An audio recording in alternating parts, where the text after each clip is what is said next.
I started Paylocity because my accountant said, why don't you do it for yourself? And I said, okay. And so I started Paylocity.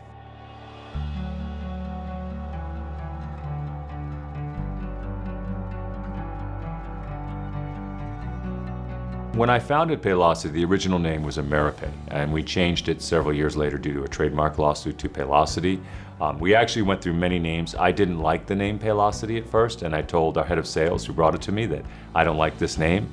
So we presented initially 600 names. We whittled it down to 35, and we said that the name that we prefer, both Christina and myself, Paylocity, of all the names that we gave to him, it was the name he hated the most. The judgment comes down. The judge says to Steve that you absolutely can rebrand your company name. He says, great. He sends me an email along with a couple of the senior management team.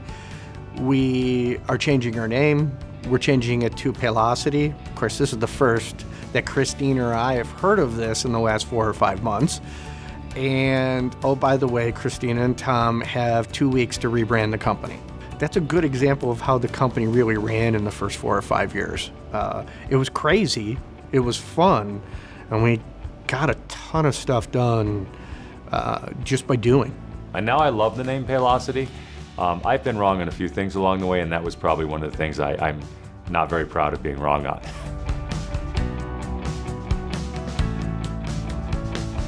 Paylocity was founded in Des Plaines in a 600 square foot basement office with no windows. It was really not the nicest office in the world. It wasn't a very nice office building. It's since been torn down and replaced with a casino, and even though I'm not a huge casino fan, I think the casino is actually an improvement. When I started at Paylocity 17 years ago, it was a pretty crappy environment. We worked in Franklin Park, Illinois at the time. It was right by a set of train tracks.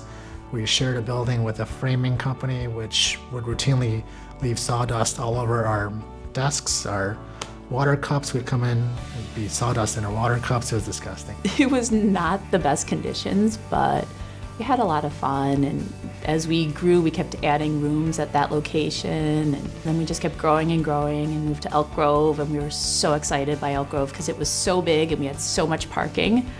And then we outgrew that really fast, and we had to bus people over from the other location. We shared a space, shared a wall with Wilson Sports Testing Center.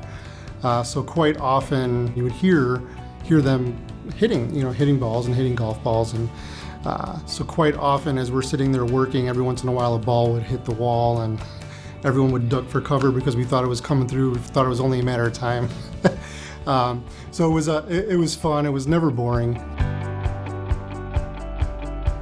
At first, we were just trying to take clients from the major providers. We were not a software provider. We were using someone else's software, trying to use it as well as we could. The first year, I would go out on a sales call and I would promise a customer that we would do a custom report. Then I'd go home at night and say, wait a second, I promised a report that we didn't have, now I have to go write it. I was our report writer. I was our only report writer.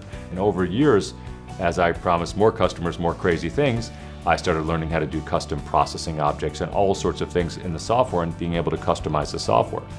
There were more processing objects running on every client that I'd written than the actual software provider had written. When I first saw the ink on the wall as far as how successful we would be, I think is when we started to write our own products. That was 5 years into it when Chuck Cooper started and we decided to write our own product with Steve. It was just like, you could see the light at the end of the tunnel. We were gonna go pretty big, pretty fast with this product. When we started building WebPay, we had a really simple goal in mind. We really just wanted to put people's paychecks online. I don't think any of us would have imagined that what we really were building was a human capital management suite. I mean, it's kind of amazing to think that this really modest idea that we had has grown into a company that is really competitive in a huge market space, and it's actually pretty incredible to think that this really small idea has become something so big. There were several key things. When we started building software and I started seeing it be successful, which was a couple years after that. Actually, we were just starting that at the time, but probably around 2006, 2007, as I saw our product take shape and I knew it was better than what was out there in the marketplace, I knew we had potential for success. And then later, when we brought on Steve Beauchamp and Mike Haskey to run sales, the two of them really were the time. I brought them on and as they started going forward, I knew that the company was going to go from an accident waiting to happen to happening, and it did.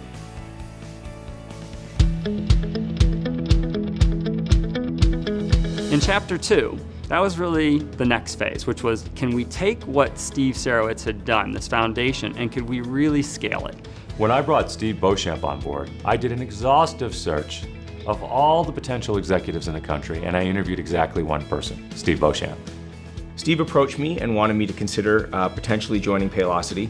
To be honest with you, I wasn't necessarily in the market or that serious about it at the time, but when I came here and I had an opportunity to visit him and understand what he had created, I felt like there was an opportunity to not only do that from a payroll perspective, but to be able to add on all the HCM components and at the same time take that success from Chicago and expand it nationally. So I became very excited about the opportunity. The start of the organization was really around serving payroll needs. And really when Steve Sarowitz started this, it was very centralized in the Chicagoland area. And I think what Steve Beauchamp and Mike Haskey did was expand that to be able to serve much more of the country and now the entirety of it, but also to think about solutions beyond payroll.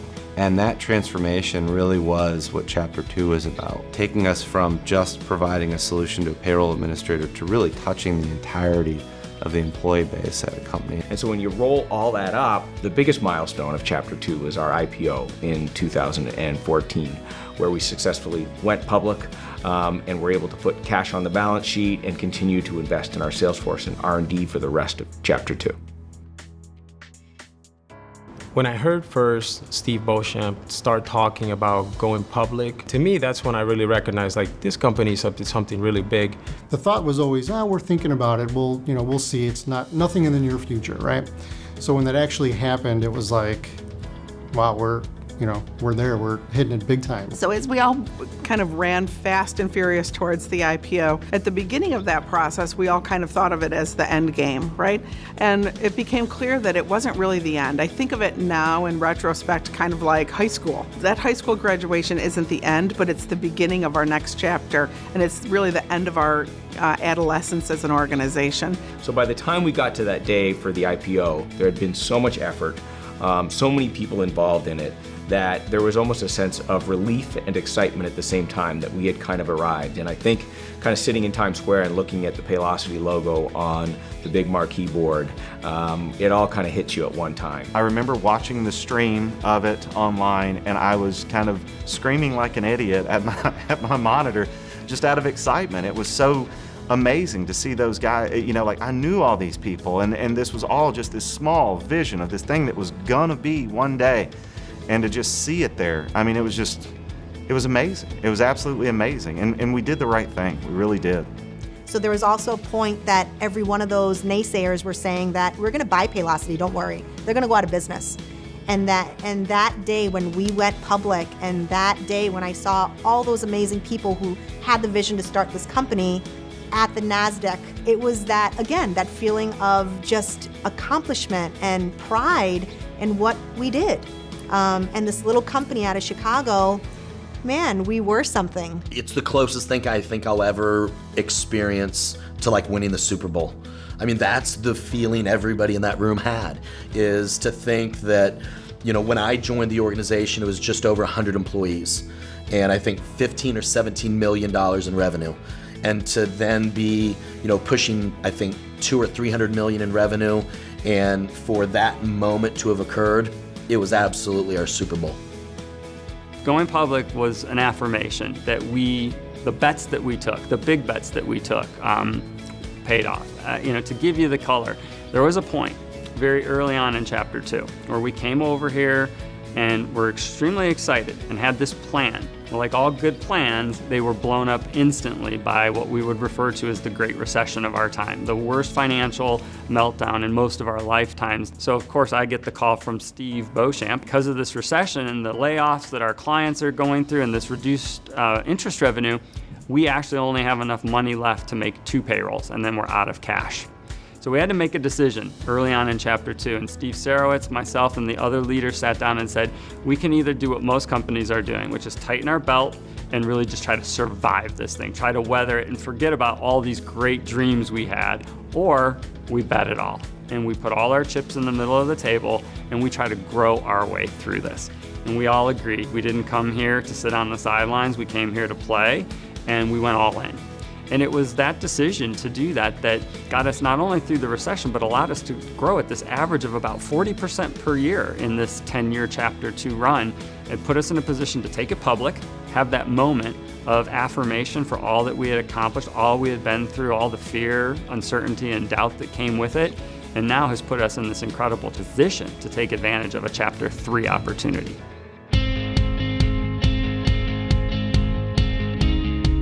Chapter 1 was our formative years. Steve Sarowitz had this vision about being this great SaaS-based payroll company. He created that. Chapter 2, Steve Sarowitz then brought in other people like Steve Beauchamp, Michael Haskey, Peter McGrail, and other people like that to really bring the foundation together, to allow the company to grow beyond this small Midwest little company into this nationally recognized human capital management organization. But Chapter 3. The next chapter is really very exciting. So for us, we're going to be much more consultative, help the clients find ways to do things that they didn't know they could do, give them insights into the industry. If you look at the results, they're insane. I mean, what we've been able to do, throughout this, and it's only continually getting better. Our biggest problem here is growth. I mean, how awesome of a problem is that to have? We're always changing, and the job that I'm doing today is different than the job I did 6 months ago, which is different than the job I did a year ago or 2 years ago. And I know 6 months from now the job is going to change again. And I think that helps keep it exciting and keeps things alive. I think the most exciting thing is the opportunity to really grow and reinvent this industry. Not only make a dent in the HR space, but also in the way that employees are treated at work, and creating a culture that is really a place you want to spend your day, not just going to work. We're going to experiment a lot. We're going to experiment with different business opportunities, different revenue streams. They're not all going to work, and I think everyone knows that. It's okay if some of these fail, but we're willing to experiment, and that's pretty cool.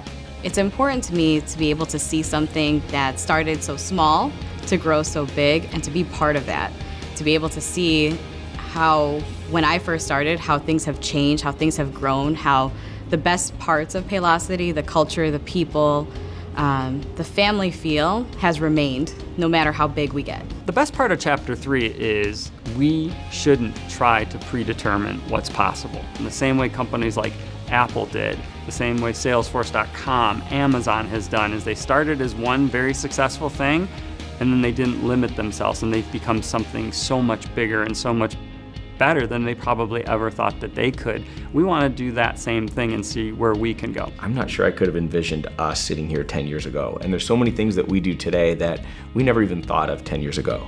And so when I think about the fact that we've got great people, we have an environment that allows people to really share their ideas, and we're really open to a lot of change. That's one great thing about our culture, is it changes all the time.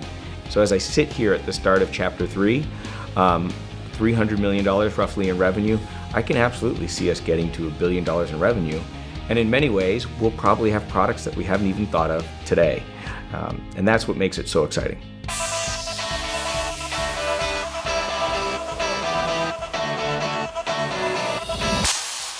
What I would wish for Paylocity in the long term, 10 to 20 years, is to rule the world, to take over, all the markets we possibly can. Thank you so much, Paylocity, for actually giving me the opportunity to actually be with this amazing company.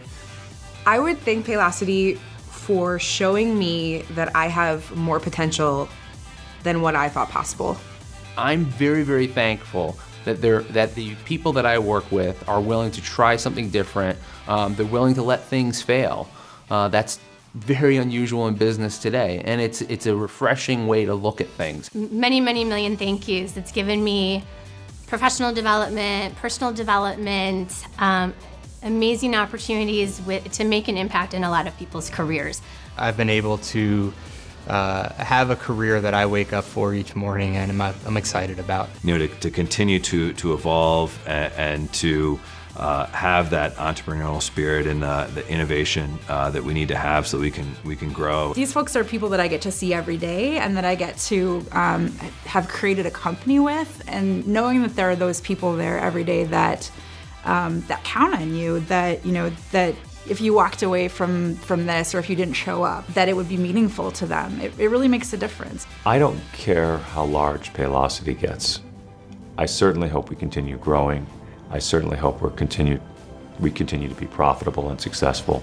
I want Paylocity to remain a good place to work. I want Paylocity to remain a place where people can rely upon us for the products and services we offer.